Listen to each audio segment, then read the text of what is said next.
नमस्कार, खबर मध्य प्रदेश में आपका स्वागत है। छत्तीसगढ़ में हुए नक्सली हमले में 22 जवान शहीद हो चुके हैं, 32 जवान इंजर्ड है और 1 जवान लापता है। ऐसे में सबसे बड़ा सवाल ये खड़ा होता है कि आखिर कब तक हमारे देश के जवानों को इसी तरह से शहादत देनी होगी, क्योंकि इस हमले के 10 दिन पहले यानी कि 23 मार्च को ऐसे ही एक नक्सली हमले में देश के 5 जवान शहीद हो गए थे। आज से 1 साल पहले 21 मार्च को नक्सली हमले में हमारे देश के 17 जवान शहीद हुए।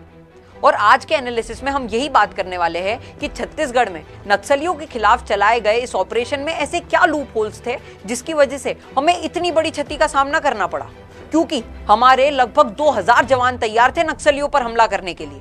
और ऐसा नहीं है कि ऑपरेशन हाथों हाथ तैयार किया गया हो, हम कम से कम 20 दिन से मौके पर मौजूद थे, लेकिन उसके बाद भी हमारे 22 जवानों का शहीद हो जाना एक बहुत बड़ी गलती की ओर इशारा करता है। और इसमें सबसे बड़ी गलती रही लैक ऑफ इमीडिएट एक्शन, जहां पर हम 20 दिन से यही तैयारी कर रहे थे कि हम नक्सलियों पर किस तरह से हमला करेंगे। उस वक्त हमने एक भी बार ये नहीं सोचा कि यदि नक्सलियों ने हम पर हमला कर दिया तो हम क्या करेंगे। और स्थिति यही हुई कि नक्सलियों ने हम पर हमला किया और हमारे पास कोई बैकअप नहीं रहा, कोई इमीडिएट एक्शन और प्लान नहीं रहा। और ये इस बात से भी प्रूफ होता है कि नक्सलियों के हमला करने के 24 घंटे तक वहां पर कोई भी ऐसी स्वास्थ्य को लेकर सहायता नहीं पहुंची थी जिससे कि इंजर्ड सैनिकों को अस्पताल ले जाया जा सके। और हमारी दूसरी सबसे बड़ी गलती रही पुअर प्लानिंग।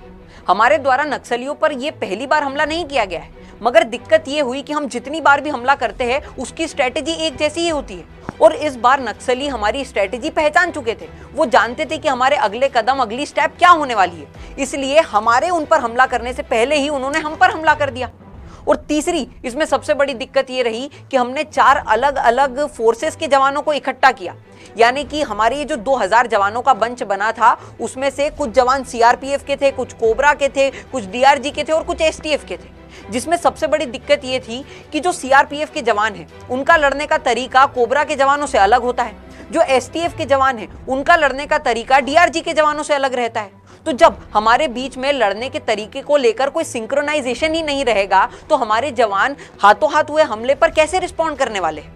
और दिक्कत यह है कि हमारे जवानों के ऊपर लगभग 4 कमांडर हैं, उन्हें सीआरपीएफ के कमांडर की भी सुननी है, सीपीएफ के कमांडर की भी सुननी है, एसटीएफ के कमांडर की भी सुननी है। अब यदि इतने सारे उनको कमांड्स एक साथ मिलेंगे तो वो लोग कैसे डिसाइड करेंगे कि हमको हमले को आगे कैसे एग्जीक्यूट करना है। तो ये जो जवानों को ठीक से कमांड्स और ऑर्डर नहीं मिले वो भी इस त्रासदी का बहुत बड़ा कारण बना। और चौथा सबसे बड़ा कारण बना सेंट्रलाइज प्लानिंग। हमारी जो चारों फोर्सेस थे उनके जो चारों कमांडर थे वो एक ही जगह पर बैठकर सारी प्लानिंग कर रहे थे। अब जब चारों कमांडर्स एक ही जगह पर बैठकर प्लानिंग करेंगे तो नक्सलियों के लिए इस बात को जानना बहुत ज्यादा आसान हो जाएगा कि हमारी सेना कहां पर मौजूद है और कहां पर हमारे सैनिक खड़े हैं। जिस तरह से जो नक्सली होते हैं वो अपने ग्रुप को अलग अलग बंचेस में बांट देते हैं। मान लीजिए यदि उनके पास 2000 नक्सलियों का ग्रुप है तो वो 200-200 के 10 ग्रुप में बढ़ जाएंगे। लेकिन हमने उनकी स्ट्रेटेजी को फॉलो नहीं किया, बल्कि हम एक ही जगह पर बैठे रहे, एक ही जगह से सारे कमांड करते रहे, जिसके लिए नक्सलियों के लिए ये बात जानना बहुत ज्यादा आसान हो गया कि हम आगे क्या करने वाले हैं। और पांचवा सबसे बड़ा हमारे साथ प्रॉब्लम और सबसे बड़ा कारण ये रहा कि हमने टेक्नोलॉजी पर ज्यादा ही निर्भर हो गए। हमारा सारा फोकस इस हमले पर यह था कि हमें ड्रोन्स के थ्रू क्या इमेजेस मिली है, सैटेलाइट हमें क्या क्या चीजें बताता है, मगर हमारे पास कोई कम्युनिकेशन नहीं था जिसे मुखबिर तंत्र कहते हैं। पहले के जो जवान होते थे, पहले के जो कमांडर्स होते थे, वो जब नक्सली को पकड़ते थे तो नक्सलियों से कहते थे कि हम तुमसे सरेंडर नहीं करवा रहे, मगर तुम हमारे खुफिया जासूस बनकर नक्सली दलों में रहो ताकि तुम हमको उनकी खुफिया जानकारी पहुंचाते रहो। मगर जैसे जैसे समय आगे बढ़ता रहा तो ऑफिसर्स अपनी तारीफ के लिए और प्रमोशन के लिए जैसे ही कोई नक्सली हाथ लगता था उससे हाथों हाथ सरेंडर करवा लेते थे। और उसके सरेंडर करने पर हमें ज्यादा से ज्यादा क्या इंफॉर्मेशन मिलेगी कि वो आगे 6 महीने क्या करने वाले हैं और उनकी पिछली और पुरानी प्लानिंग्स क्या थी।